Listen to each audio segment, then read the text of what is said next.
Good evening, everybody, and welcome to the UVic Law Amicus webinar. We are super excited that everybody is here and that I have the whole Amicus team, well, except for one, sorry, majority of the Amicus team here. And so before we start this conversation, I would like to acknowledge and respect the Lekwungen peoples on whose traditional territory the university stands, and the Songhees, Esquimalt, and Plaisannit peoples whose historical relationships with the land continues to this day. And I'd just like to say that I like to do that not only as in gratitude for the opportunity to live, work, and play on this land, but it is such a great reminder to me personally of the ongoing work that I need to do as a white settler woman on this land. So thank you. And I would like to, I'm so excited tonight. This is the first time that I've actually done a webinar with the Amicus team, and we have students here who are tutors. So this is an incredible opportunity, people. What I'm going to do is I'm going to turn it over to the Amicus team and ask each of them to introduce themselves and perhaps tell us a little bit about what they do. And that includes the students who are here as well. So I'm just going to go, maybe what I'll do is I'll call out your name based on how I see you on my screen. So Tim, you're up first. And this is just a quick short introduction, or do you want me to speak a bit more about my role at the Amicus program? Why don't we start with just a short introduction, and then we can come circle back and talk more about the Amicus. For sure. So I'm Tim Richards. I'm a faculty member at UVic Law. I have been so for about 15 years. And I teach first-year courses, including legal research and writing and administrative law. I'm also on the Equity and Diversity Committee of our law school. I have been a faculty member and also the chair. And I am the coordinator of the academic support services within our Amicus program. Thanks. Thank you, Tim. Zubaida? Hi, everyone. I'm Zubaida Khan. I'm Indigenous to Pakistan, and I'm the Student Support Coordinator in Law. And I also sit on the Equity and Diversity Committee with Tim. Thank you. And Christina? You're muted. Here I am. I'm There back. I'm Christina Friesen. I am the counselor and the faculty of law. And I have been in this position for 6 years, I think it is. Yes, so I do personal support. I do personal counseling. My office is in the law library. So, hello. Wonderful, thank you. And Rebecca Smith. Hi everyone, my name is Rebecca Smith. I'm a 3L in the JD program at UVic, and I'm a peer tutor through the Amicus program. So that's my connection to this. Thanks, Rebecca. And Rebecca Bryan. Hi everyone, my name is also Rebecca. I'm also in 3L in the JD program, and I'm also an Amicus tutor. Looking forward to speaking more with you this evening. Thank you. And Gemma? Yes. Hi, everyone. I'm Gemma. I am a 3L in the JD program at UVic, and I'm an Amicus tutor. This is my second year doing it. Fabulous. Thank you so much. So what I was hoping for this evening is for the Amicus team to perhaps tell us a little bit more of what is the Amicus team? What do you do? How do you work individually? How do you work as a team? And why is it so important? Why I know why the Amicus team plays such an incredible role within the Faculty of Law, but perhaps you could share what you feel and why you feel it's such an important role in the Faculty of Law. And I'll just open it up to anybody who wants to.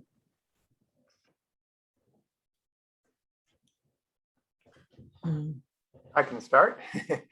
And so the Amicus program, just by a bit of background for those who may not have a good knowledge of it, it's our students program specific to the law school.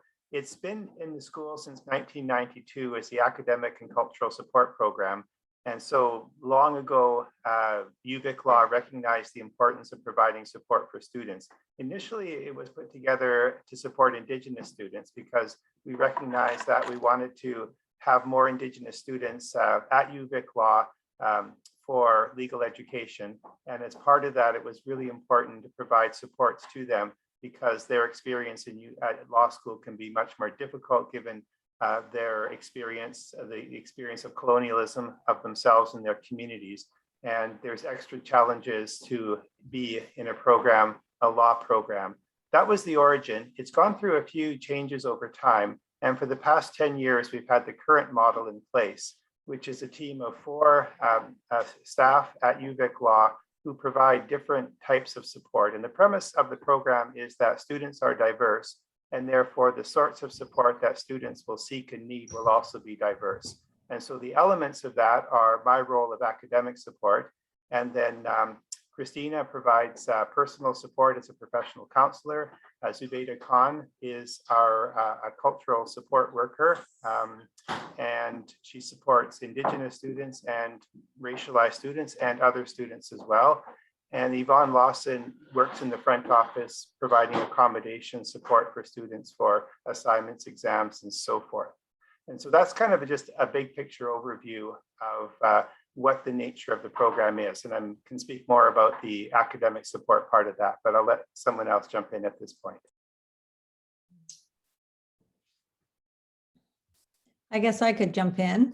I'm part of also the student wellness team. So I kind of have 2 families. I live at law and my office is in the law library and I only see law students, but I'm also part of the larger counseling and health and multi-phase services team.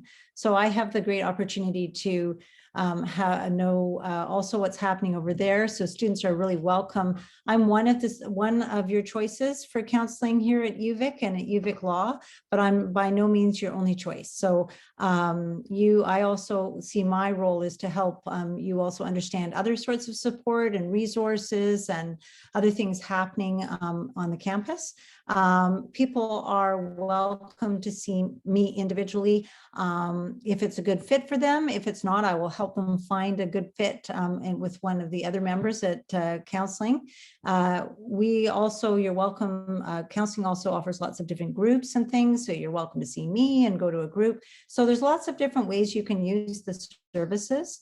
I think it's an essential piece that we recognize people as whole people.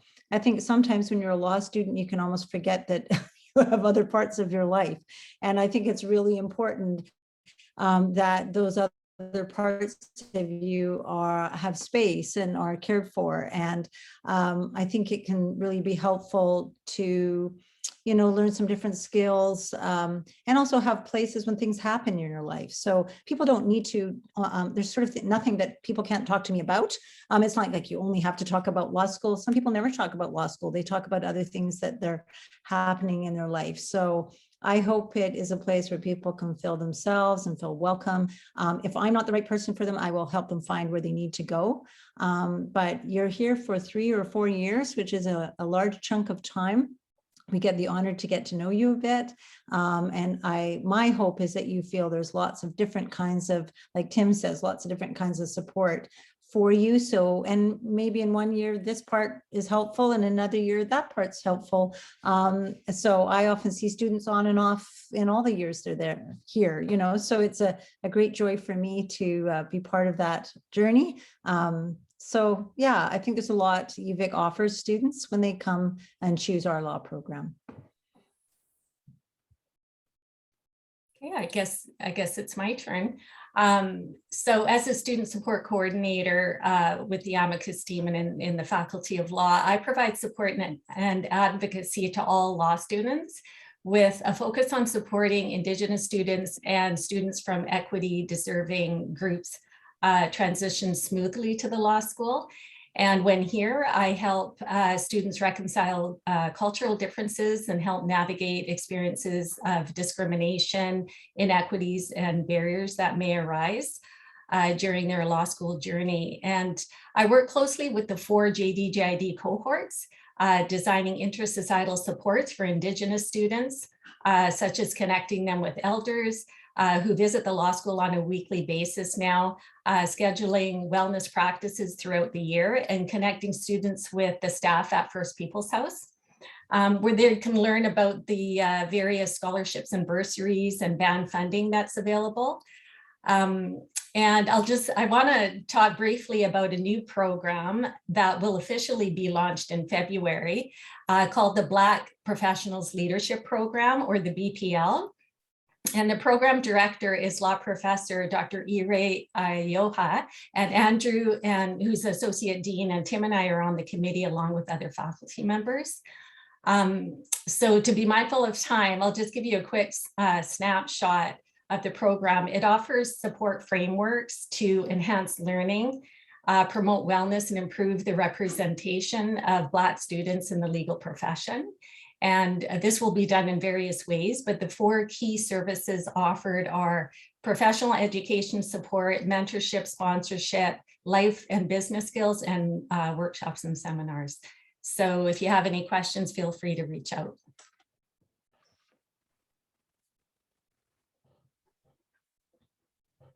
Do any of the Rebecca and Gemma, do you guys want to say anything about tutoring or your roles? Yeah, I'm happy to speak about tutoring. So Rebecca and I have all been tutors for 2 years. This is our 2nd year. And so I think the role as a student tutor is quite unique. We have the experience of having very recently been in classes with these same professors that students are likely to have in their 1L year.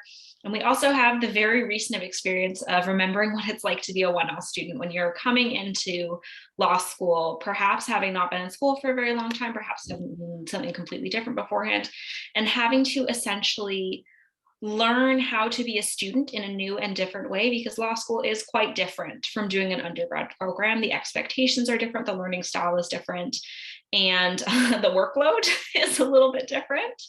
So I think it's really to students' benefits that this service exists and that we are able to provide them with help. And I think it goes a little bit further beyond just helping with coursework, because a lot of the sessions that I do involve talking about some of the skills that you need to succeed as a law student throughout the years. It's not meant to be a static program or a static type of assistance in which we help you with one single issue and then you're not meant to move beyond that. We try and help you develop tools so that you can become a stronger student in your entire program when you're a law student.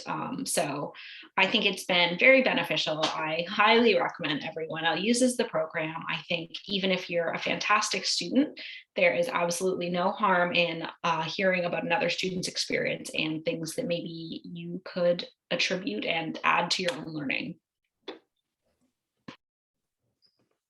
And I would just add, I think the value of the Amicus program, or the peer tutoring part of the Amicus program, is that you get to meet students and have that experience of having them reassure you that it is possible. So I think it's one thing, like if a professor is telling you like you can do it, but it's like quite reassuring to meet someone who has like literally been, not that professors haven't, because obviously they went to law school, but someone who has more recently been like in the trenches. They like have done the thing that you're trying to do.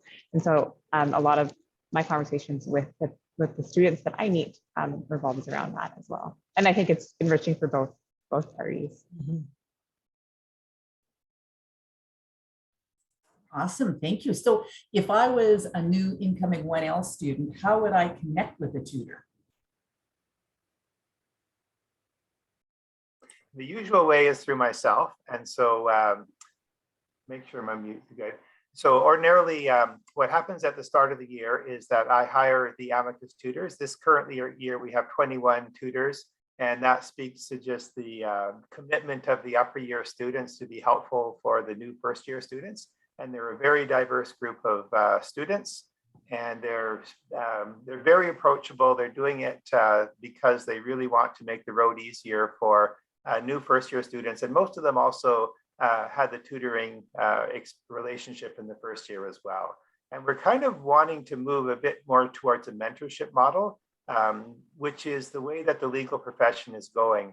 So law school definitely has lots of challenges, and the tutors, having had recent experience, are in an excellent position to assist with that. But it's also for new students, I want to encourage them to think about how they want to live and practice in law. And the profession itself is definitely moving towards more of a mentorship model. Many people think of law as a profession of sort of individualists who do it on their own and tough it out. But the people that I meet in law, lawyers who have the greatest satisfaction in their work, are the ones who work collaboratively with others. And I think our tutor program is collaboration from the very outset of law school. And so if new students begin to approach life in law that way, I think the benefits are for everyone. And the reality is that law is a highly collaborative field because nobody knows everything. And the best way to learn is from other people. And each year we have over half of the first year class take up the tutoring, which I think is remarkable. And it just speaks to how well the program's taken root in the school. So going back to the original question, students who are in first year, the tutoring basically begins in early October. We have study skill sessions that deal with things like exam prep and time management and reading strategies. Those are open for all students. And then students who want tutoring usually approach me. I briefly explain the service we offer, and which is both individual and study group tutoring. We select the tutor, and usually within a day or so, that has started. And the student and the tutor set up the plan of the kind of assistance that they'll receive. Thanks. Thank you, Tim. So again, another question, is there a limit to the amount of tutoring that is available to an incoming student? No, the school has been very, very supportive of the tutor program. And so they've given an amount of, last few years, we haven't used all of the hours that have been allocated to the program. Part of that has been with the COVID reality has affected this a bit. But this year, even like so far this year, and this is November 5th, I've seen 64 first year students seeking tutoring. They've all been matched up with tutors. And there are other students who receive tutoring that I'm not aware of simply because they're joining a study group of someone who already has a tutor. So even with this really great uptake of requests for tutoring, I think we're in a great position to provide all the tutoring. And some students just check it out. They visit with a tutor once or twice. They just want to know what's available. They're satisfied that they've accessed what they need. And other students meet weekly with tutors throughout the year. So the purpose of this is to be very flexible and adaptable for each student for what they wish. And the tutoring does have that, it's called academic support tutoring, but I think as our tutors have mentioned, it also enables students to talk about other challenges that are commonly experienced in law school related to workload and stress and the social environment and all of that. So tutors basically will take up they're not professional counselors, and if that's what's necessary, then Christina is the person to approach. But the tutors have sort of experienced a lot of the challenges of law school, and so they can certainly pass along their thoughts and experience to new students. Okay, one more question. How are tutors matched with the students? Okay, and another good question. So basically, in that initial meeting with the students, I explain who the tutors are. I have a list. It can be affected by if the student is in the JD program or the JID program, although students in the JID program do take some of the courses with the first year students. So one consideration is the program a student is in. Another common element is the professors that a student has who is seeking the tutoring. The reality is that different professors can take a different approach to their courses, can use somewhat different content, teach in different ways, evaluate in different ways. And so it can be very helpful for a new student to work with a tutor who had a professor who is similar to the professor they have. So that's often a consideration. Sometimes a student has gone to one of the large group sessions and they see a tutor that seems to sort of think and work the way they do. And sometimes that's a basis for choosing who they want as a tutor.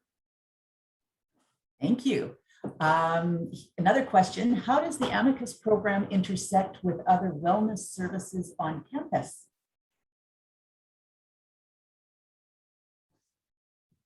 Well, I think for me, I intersect quite a lot because I will do lots of referring and letting students know of other things, whether it's suggesting they might want to see a physician, or whether it's programs happening down at multi-faith, or whether there's a group that might be really helpful at a work, you know, a grief group, or a group on anxiety, or mindfulness meditation, or all sorts of different groups that counseling works with. And also sometimes the Center for Accessible Learning, sometimes campus security. There's all sorts of things, that different ways, that needs that students have, that there is a tremendous amount, or sometimes the writing center, if people need the writing looked at. Like, there's lots of supports outside of law.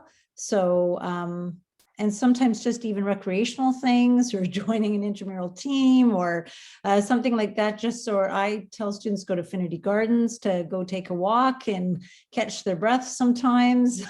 So sometimes it can be simple things like that, but I refer out to the rest of the campus all the time. And just building on what Christina has shared, I often refer students to the Ombudsperson or Equity Human Rights Office and the Office of Student Life. There, we work very closely with the staff over there. They're just fabulous. And yeah, so there's many supports on campus, and all of us on the Amicus team are in you know, close connection with our colleagues in the broader campus community. Thank you. How do students become involved with the Amicus program? Like, do you need to be referred? So if I was a new student to UVic Law, would I need to be referred to Christina, for example?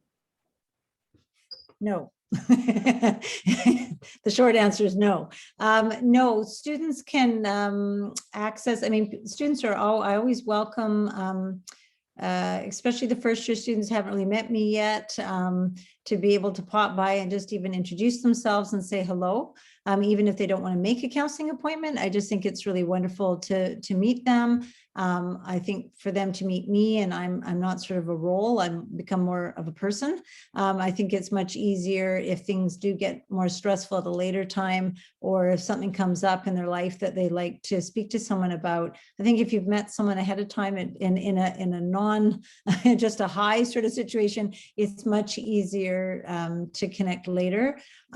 Students to see me, the first step, because I don't have any admin help or anyone on site, my team is over at the Student Wellness Center. The first step for a student, the very first time they see me, is to contact the Student Wellness Center, and they have my schedule. They make the student an appointment. They have to fill some forms out and get some consent. But after that, I generally schedule appointments with people, or sometimes people poke their head in or send me an email and we set something up. So yes, they don't need to be referred by anybody. They can come on their own.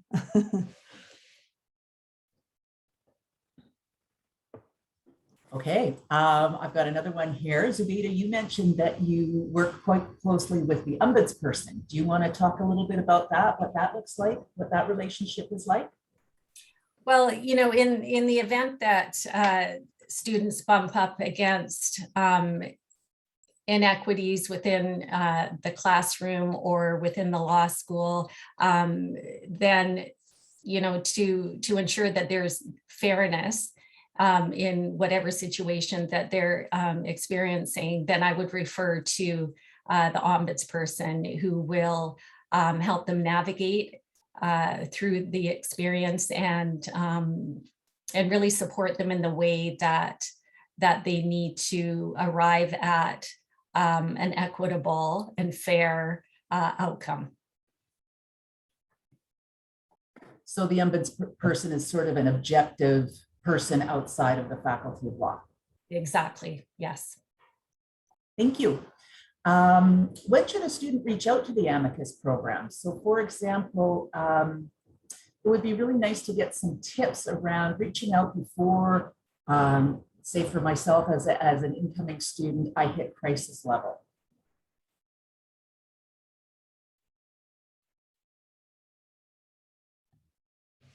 Sorry, Lori, I missed that because someone was saying goodbye to me.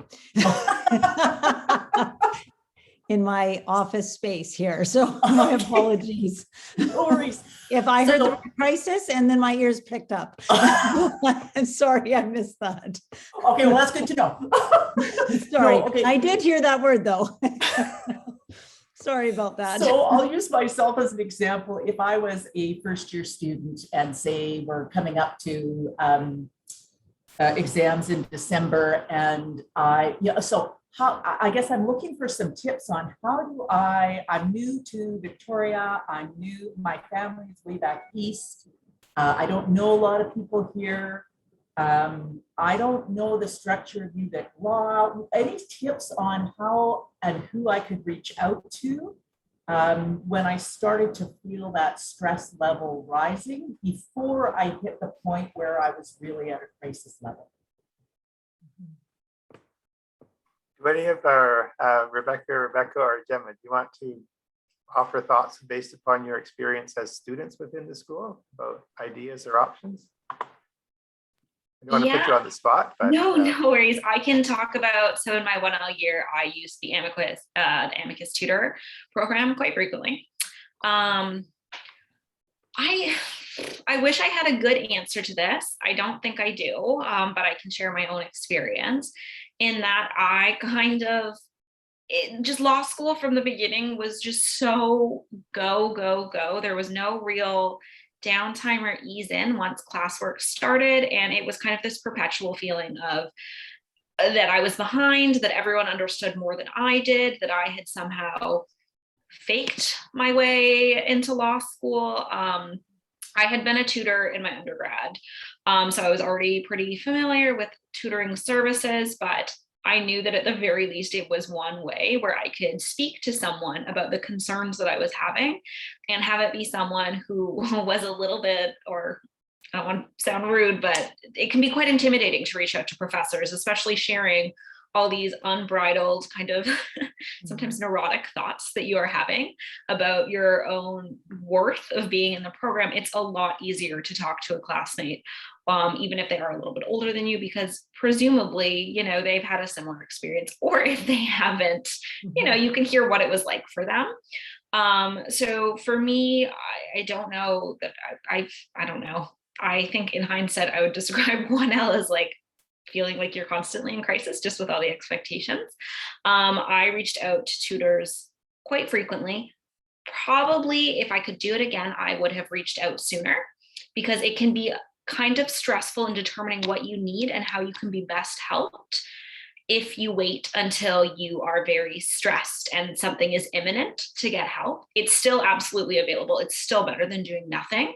But it can make things seem a lot more dire than they actually are. So, I mean, my recommendation to every student is, start early, reach out to someone, find out, like, is there something that, would be helpful to know now? Like, where should I be at right now? And I think just kind of starting early to get those benchmarks in place, that scheduling into place and whatnot is super helpful.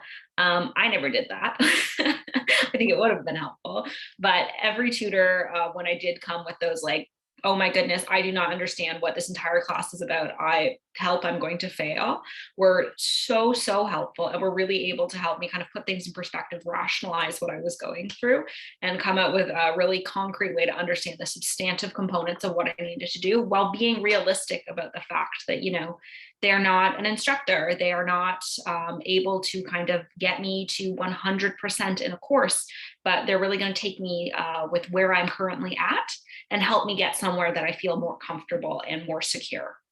So that's kind of a very long roundabout. I hope that answered the question. That was wonderful. Thank you so much for sharing. That was very, very valuable. Is there anybody else that wants to say anything? But I have another question.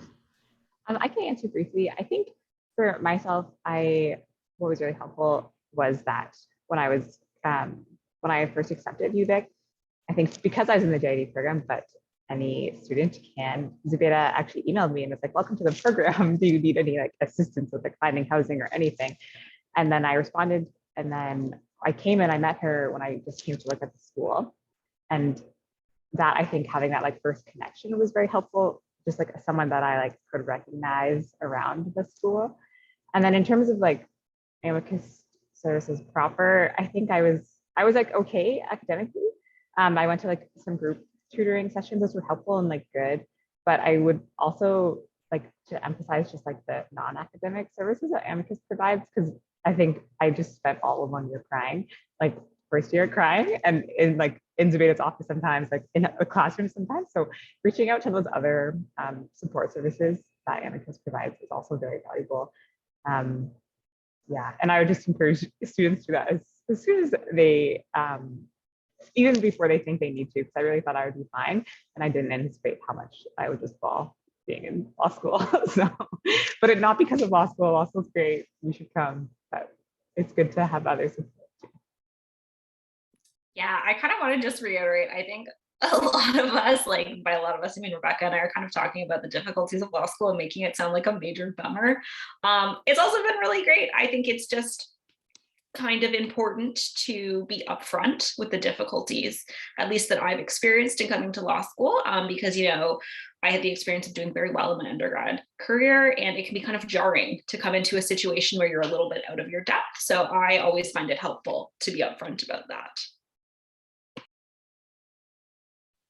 Yes, and like the way that I kind of frame it to students is you don't need to reinvent the wheel. People have kind of gone through similar kind of struggles. The learning curve in 1L is quite big, no matter from where you're starting from. And so it's kind of nice to connect with either other students or Zubeda, Christina, and Tim, just to kind of find out, you know, what else can they be doing? Because a lot of it is just kind of figuring out, you know, what do I need to be doing?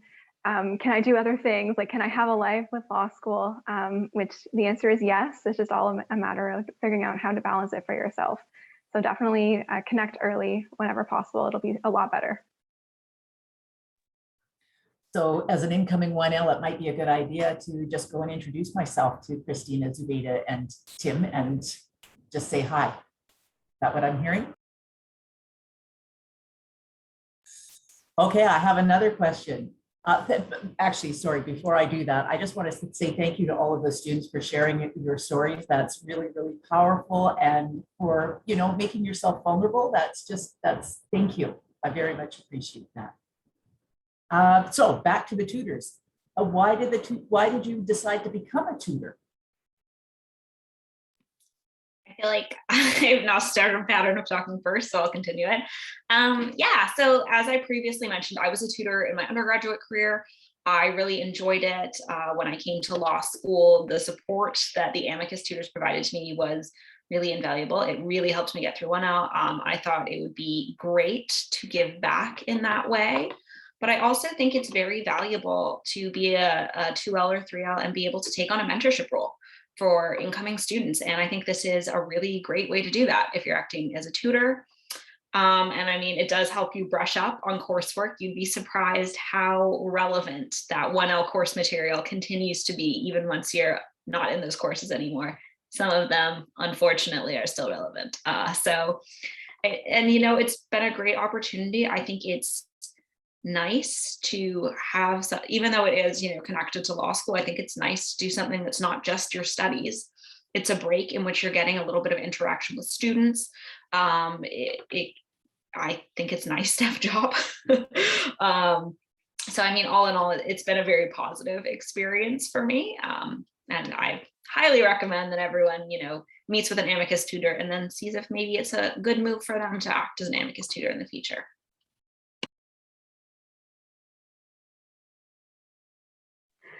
Okay, it looks like we're breaking the pattern a little bit.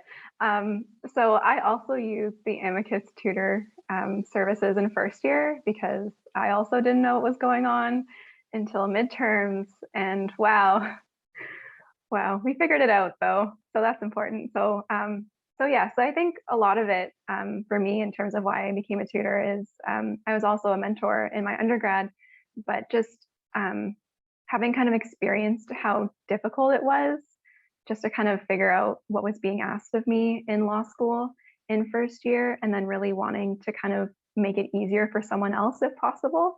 and kind of say, don't do what I did, do what I say, or do what other people say. Just, take it all into account and then figure out a way that works for you. I think it's also great to kind of build relationships among kind of upper year students. We talk to each other about what's working for us as tutors, how we can improve. So I think it's another way of kind of getting to know your way around the law school as well as an upper year. So it's great to kind of build the relationships with the incoming class, but also with the upper year students.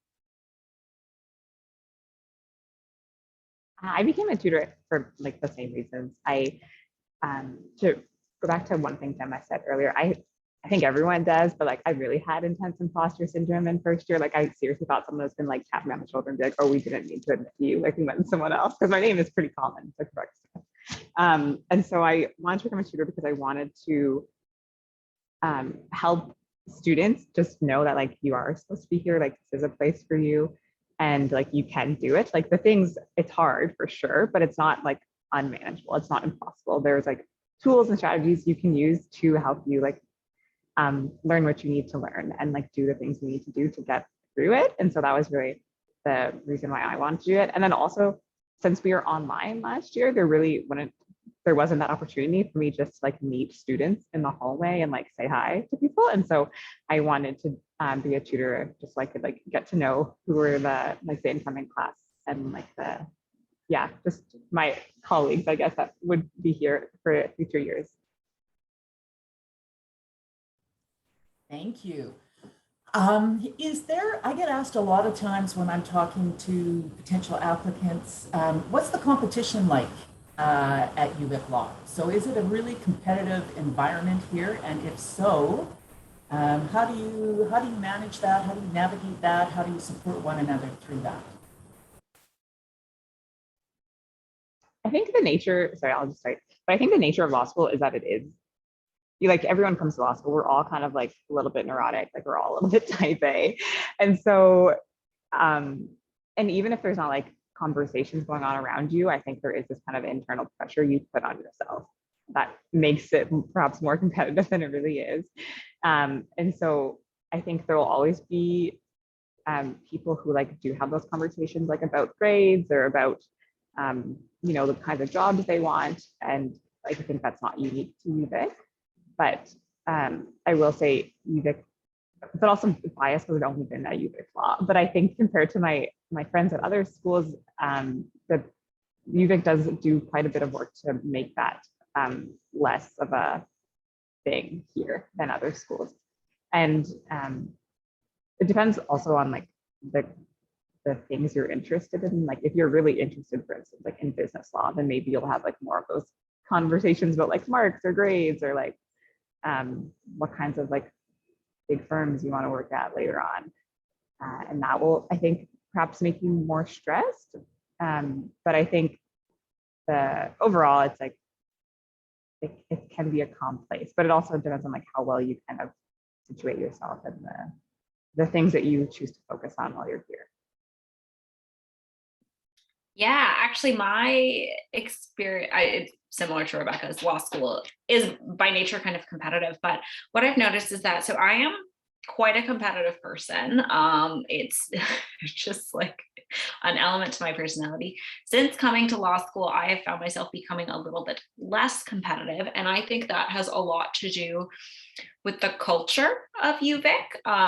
I think that there is far less emphasis here on beating your classmates, being the best, and I found that to be very helpful. I don't feel like as much pressure to, completely beat everyone, be the top, be whatnot.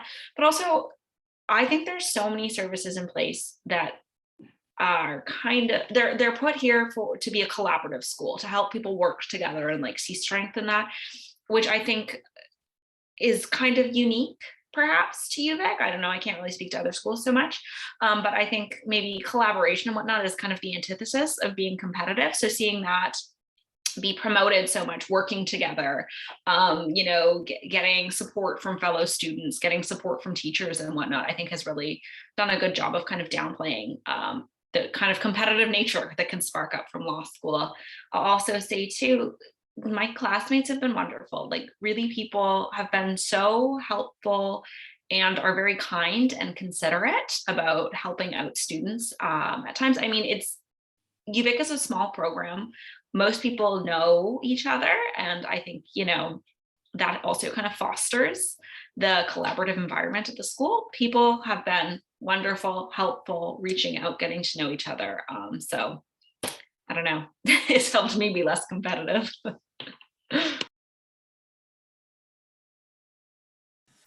Okay, thank you. Oh, Rebecca, did you want to say something? Nope, you're good. Okay. I'm good, thank you. I have another question that I'm just going to throw out here. Just curious a little bit. I wonder if people can speak a little bit more in more detail about the cultural support available. What does that look like specifically? Or yeah, right across the board.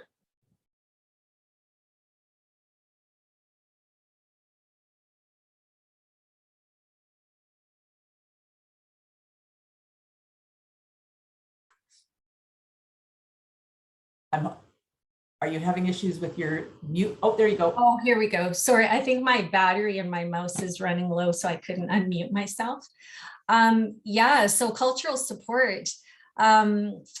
I'll start with cultural support for Indigenous students. We have strong relationships, very blessed and fortunate to have strong relationships with our local Indigenous communities and the elders that we're all, very fortunate to have opportunities to spend time with. So I manage the Elder Voices in Law, and they're here at least once a week.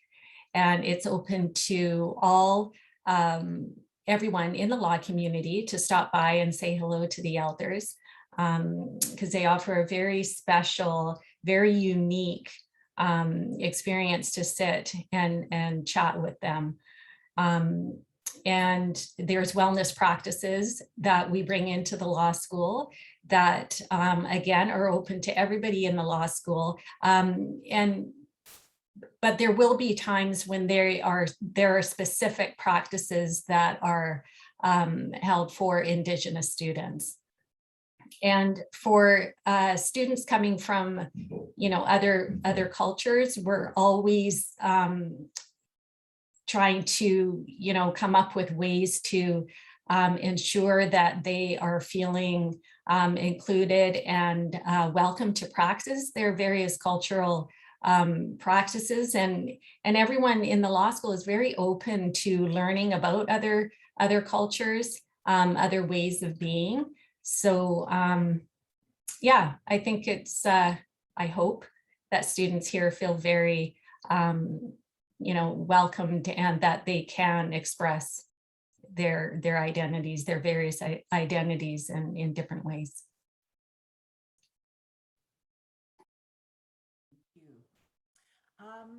What are the most common concerns that the Amicus team sees coming forward from students?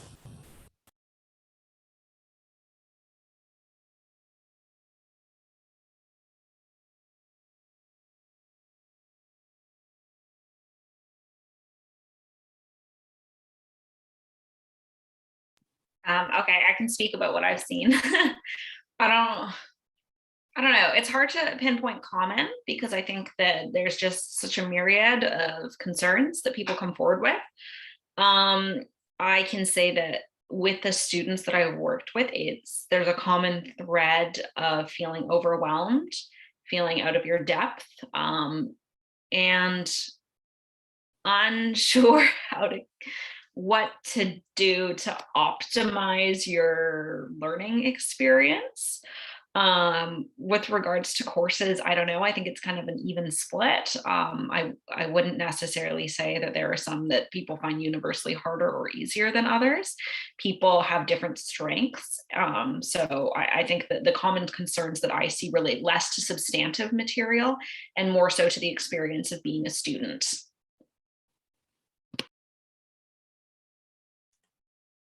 I think that brings up the work of the Equity and Diversity Committee. And I think that the committee itself is approached by various groups of students who've had difficult experiences with the law school. And some of that connects to the institution of the school, some of it's in the classroom, some of its experiences within the student body as well. So law school is an extremely complicated place. And I think the extra dimension that law school brings is that the content of the education very much connects into these sorts of experiences. And so students who come from marginalized backgrounds, UVic Law has a commitment to understand and study and pursue law with a critical perspective, which means that we do encounter and engage with these issues. And the consequences of that are very different. And students from marginalized backgrounds end up having their experiences brought to the fore. And I think what we hear from students is that puts them in a really difficult position at times. I can't speak for them, but I think what it means is that we as a school have a responsibility to understand that and to pursue that. We do have an equity review process that was initiated by the EDC last year, a process in which the practices and the values of the institution would be looked at to see ways that we can do better with the work, with our equity values, with our programs, with our decision making, to ensure that we are inclusive and respect all students and make sure that they're able to bring their concerns forward and have them dealt with in an effective way. So I think law schools, most institutions in our society have to deal with issues of systemic racism and other forms of oppression, and law schools, not surprisingly, have a colonial history and purpose, and therefore we have extra work to do to understand what we're doing, to listen to those who are experiencing marginalization within our school, and to do the work that we have to change what we're doing. And I agree entirely. Some of the workload issues have not changed since I was a law student back in the 80s. And there are things that we can do. One thing I do want to emphasize is just the preventative options that we have. And the tutors have spoken about, it's a good idea to speak with tutors early. And that goes towards sort of preventative work to make sure that the demands don't become more difficult than they have to be. And on the preventative side, institutionally, we as a law school have to examine how much work we give to students and how we evaluate them. And are those forms of evaluation actually effective, and do they contribute to student stress? We know that it's a crisis in the profession, the degree of sort of mental health concerns and substance abuse in the law profession is very high. And there are reasons for that. And our responsibility is to understand that. Some of those pressures start right at law school. So in my view, as a law school, we have an obligation, a professional obligation and a personal obligation to really do the work, to do what we can. We can't make law a stress-free occupation. That's beyond our powers. But I think as a school, we can take significant steps to ensure that we don't create more stress than is necessary in our program.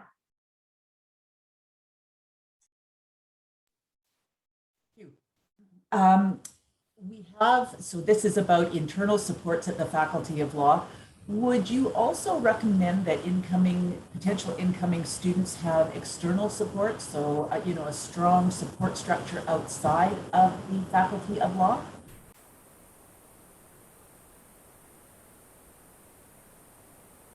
Yes. Yes. I just think obviously, when you come to a new place, it takes time to build relationships and to feel at home and to figure things out.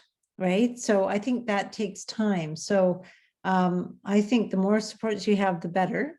I think over time, if you think of your undergrad, you probably, it was all very new. You've done this before, I guess is my point. And, that first semester would look very different than the end, right? Because by that point, we've figured out where you like to go and things you like to do, or you joined things, or you met new friends, or you had places you'd love to go for a walk, or, you had your favorite coffee shop, or it takes time to feel at home. It takes time to build relationships. It takes time to meet all the people you're seeing on the screen and do that, and to really know someone takes time. So I think, yes, absolutely.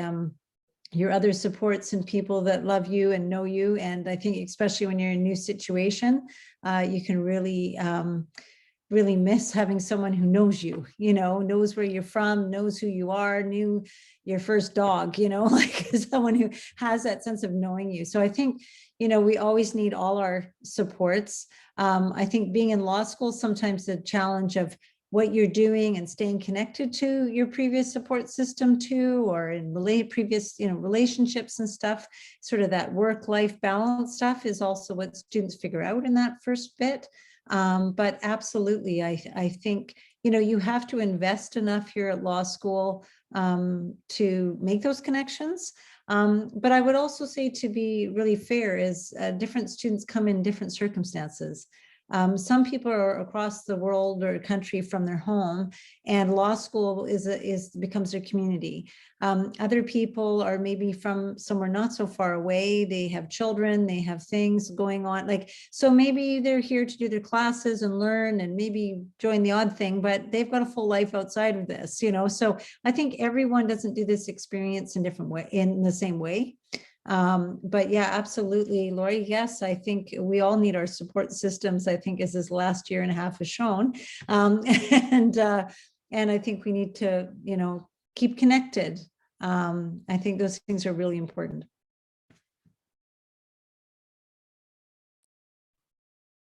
Thank you. On that note, I'm also wondering if you might be able to, you generally might be able to provide some tips for students who are moving away from home, away from their community. I know, just having spoken to a few students recently, that this is a really prominent issue for, I'm thinking Indigenous students, because again, I just had a couple of conversations with Indigenous students, but others who, like you said, Christine, may be moving across the country. So any tips?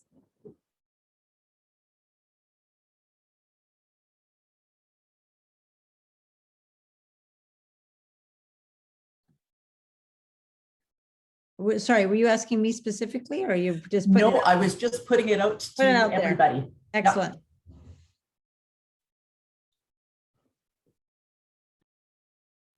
I mean, I didn't come from far. I came from Vancouver, the mainland. So my experience is obviously quite a bit different compared to people who came from very far away. But I mean, it still was a little bit shocking because I've lived on the mainland my entire life. I've been friends with the same people since I was really, really young. So having to make new friends was really not something I felt equipped to do.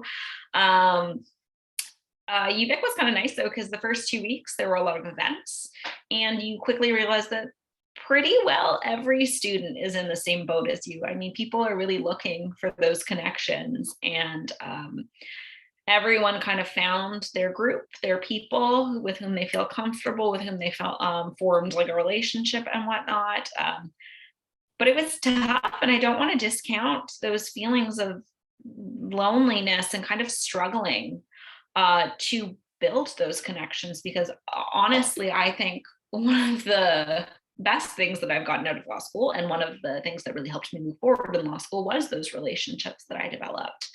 And I think it can be kind of difficult when you are coming from not the island, which I assume most people aren't really from the island, because for the most part, at the beginning, at least, everyone that you meet does go to law school. So you can feel kind of siloed in a law school environment, and that this thing that everyone has in common is law school, and it's impossible to get away from law school and stop talking about law school. Like I've said it 17 times in this sentence.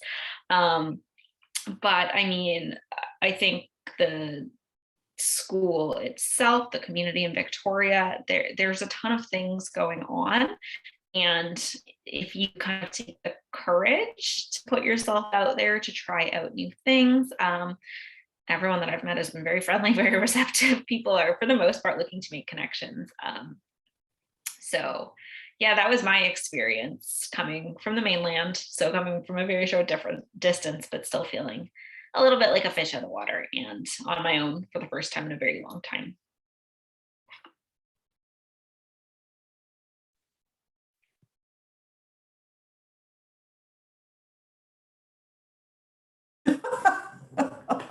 Rebecca and I were both going at the same time. Do you want to say something, Rebecca?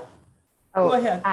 Yeah, so I gonna say in terms of like tips, I think the original question, Laura, was like, how do you deal with coming from far away? Or yeah, I think for myself, as Gemma said, like if you don't know anyone, like you're not going to like suddenly meet people outside of the law school. So one thing I found helpful for trying to like build stronger connections was like not talking about law school with the people I knew from law school. So I was like, what else do you do? Like, what are the things that like tell me about you, as opposed to, I don't know, did you do the reading? Like no one cares. I don't know. Those are not interesting conversations to have with people. And I think another thing is if you kind of join, because I think, I don't know, there's lots of things to do, but maybe it's hard if you really don't know anyone to do them with someone. Like obviously you can do things on your own and then go meet people. But one thing that is helpful, that I found helpful, was to like join clubs at the school that were not related to the law school. So like I joined like the Students of Color Collective, when I joined like the paddleboarding club, just to like meet other people and do other things that weren't necessarily law related. And then that way you can build other relationships that make you feel more like you're from the place and not just like you're a student at the law school 24/7. And then I'm also like, I started like volunteering at other places like outside of the school.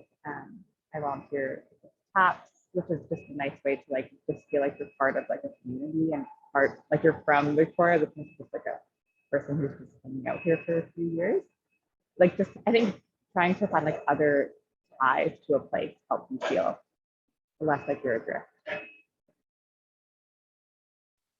And just to add to that, for people who are moving to the island for the first time, if you want to connect with a current student, you can contact the Law Student Society or the Indigenous Law Students Association, and they can connect you with other students who might have similar experiences from you, either a similar background from your undergrad or from the same geographic location, or really whatever you want. And then if you want to, you can come visit the law school and take a tour, which can be helpful. And then you can also find out which areas, like which neighborhoods are close to the law school, which I wasn't aware of when I first started looking for housing. So commuting time is an important factor to take into consideration. So you can definitely speak to students about their experience. Yeah, and just be curious about all the different opportunities in different areas on the island. I joined a soccer team this year, so it's never too late to join different communities outside of law. So yeah, we keep exploring the island for sure, but definitely it can be a bit scary. I think especially when we're a bit older, not that I'm that old, but anyway, it's not like you're a young person and you just want to meet people. So it can be a bit intimidating to kind of pick up your whole life and move it somewhere else. That being said, there are lots of fantastic people out here, and a lot of people want to kind of make those connections with you. So you're all in the same boat, so to speak, and you can all work it out together, basically. Thank you. Another question I get asked a lot that I'm putting out to the group is, what if I arrive at law school, first year, incoming student, and I don't see anybody that looks like me? I don't see anybody that looks like me at UVic. And I find that really intimidating and overwhelming. What type of supports might be available to me?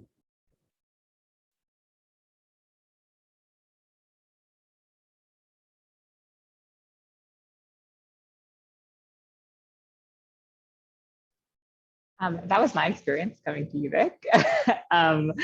So I get, yeah, talking to Zabeda, like talking to Christina, they're both really lovely people you can reach out to. And I will say, like, if you don't see yourself reflected at the law school, just know that the law school is like this very small microcosm of Victoria. And so maybe broaden your search, not to say that you like it's on you to, find community, but I think if you're feeling like you're alone, just keep looking. Okay.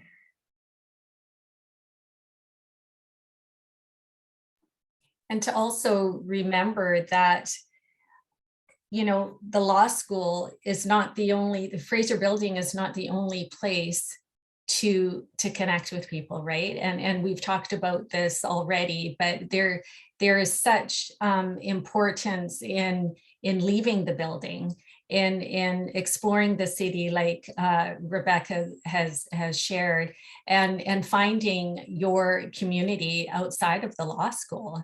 And so the reality is that, you know, coming from different backgrounds, if you're not part of the dominant culture, right? Like Victoria is, it's not as diverse as, say, Toronto or Vancouver. That is the reality. So I always encourage students, if they can, to visit Victoria before the first day of law school, so they get a reality check. Walk downtown, come to the campus, walk around the building, you know, and I, throughout the summer, I have students, incoming students or potential applicants who reach out and to come and meet me in person pre-COVID. And we talk through these things, right? Because it could be quite a shock coming from a big city where you see a lot of diversity. So yeah, be prepared for it could be quite shocking. But that being said, there's ways to find your people, right? And there's many of us here, Amicus team and the students and other staff, that we are all here to support and to help you connect with your community. Thank you. Okay, I have another question. And I'm just wondering if one of the Amicus team members can speak to this, because Yvonne is not present. So I'm just thinking accommodation issues. What does that look like as far as, you know, when we say accommodation issues, and who would be dealing with that?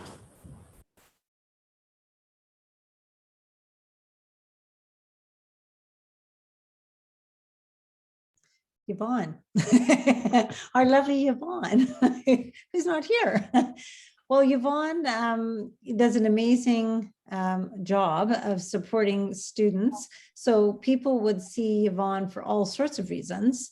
Sometimes perhaps you got sick before an exam, or perhaps something has happened in your family, or something happens where you need a bit, maybe extra time for an assignment, or perhaps you need to go home. Something is happening, and she will work very closely with the student. Also, one of Yvonne's main roles is to connect students with the Center for Accessible Learning, who will help, like if students have mental health or physical health issue that they could use some support in their learning with. They will get connected with the Center for Accessible Learning and have someone there they can work with, who will set in some potential accommodations. So potentially things may, perhaps some accommodations can look in many different ways. Sometimes it could be note-taking, sometimes it could be extra time on an exam. It could be, it look many different ways depending on why someone would, what kind of help that person might need.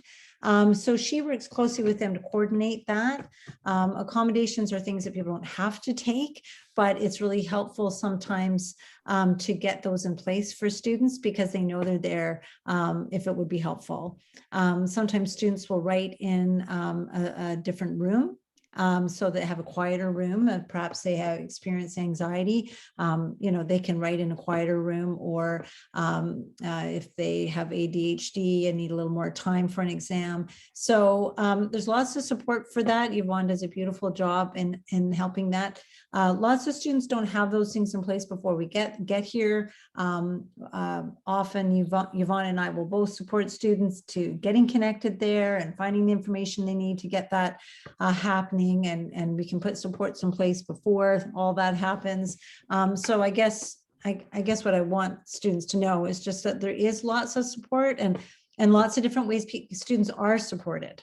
Like support can be any one of us on the screen right now. It could be all of us. And it doesn't have to be one way. And also what you need at different times, it can change. But I guess I just feel that there are many people who you could talk to and many different ways you could get there. And if one of us doesn't know, we'll tell you, like Yvonne would have said all of that much better than I would. But, you know, I would tell you to go see Yvonne. So, and I'd help you get there. So I feel that there is a lot of support, and it comes in lots of different forms. So that's a beautiful thing.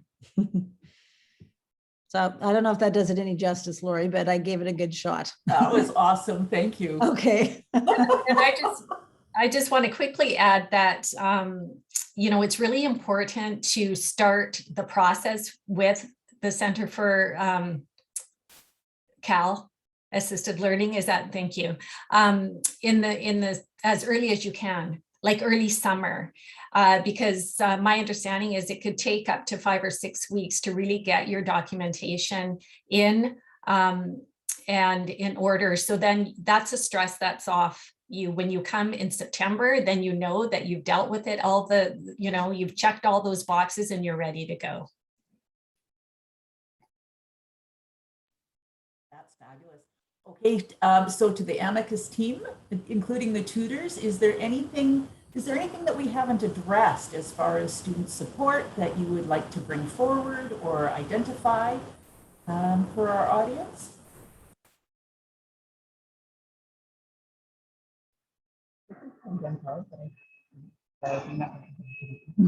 Anyway, there is librarians at UVic, and they're super helpful. It's not part of the Amicus team, but if you want help with like research or anything like that, 10 out of 10 would recommend contact the library.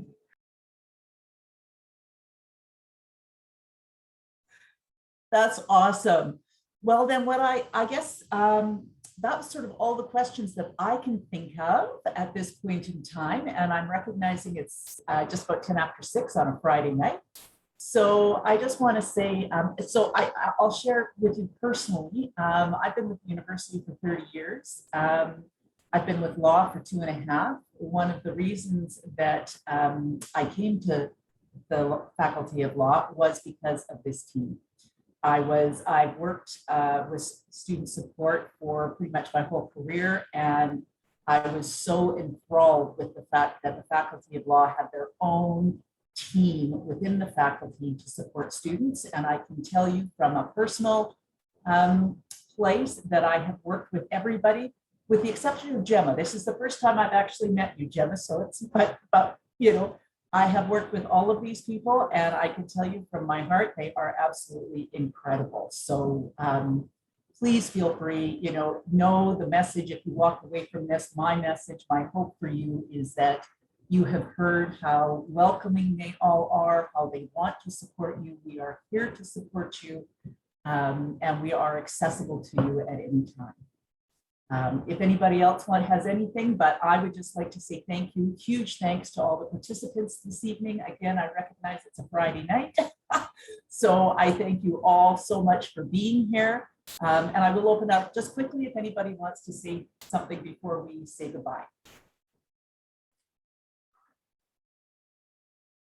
I just want to say thanks to the tutors who've been working in the Amicus program since 2012. They really carry the load of the academic support part of the program, and I simply have the role to set up the services and find them and hire them. And the quality of our academic support services really speaks to the commitment of the tutors themselves, and the fact that they're genuinely just to make student life easier and to help students as they embark upon their legal learning journey. So I'm really grateful to all of them over the years for doing such an exceptional job in the work that they do. I just wanted to thank everyone for participating, and thank you, Lori, for giving us the opportunity to come together like this and to share what we do with potential applicants. And you know, and just put it out there, feel free to reach out to any of us at any time. There's no question that's a silly question, right? And it just gives us opportunity to start building relationships prior to coming to UVic. And I think that that's really important, that you feel that we're all here to support you. There's support in the broader campus community and within, the city itself. So yeah, I look forward to meeting incoming students. So I just put my email address in the chat. I don't know if anybody else wants to put theirs in there, again, just to make it available for people. That would be awesome.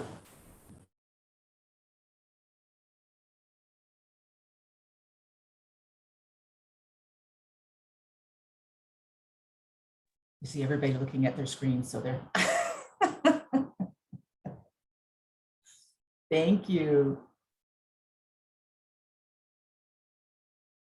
Oh, that's awesome. Thank you, everybody. All right, anybody, last chance? Anybody have any closing words? Any tips for these potential applicants? No? Okay, I'm gonna let everybody go. Have a glass of wine or whatever your choice is and enjoy your weekend. Thank you so much, everybody. Bye. Thanks, Larry. And,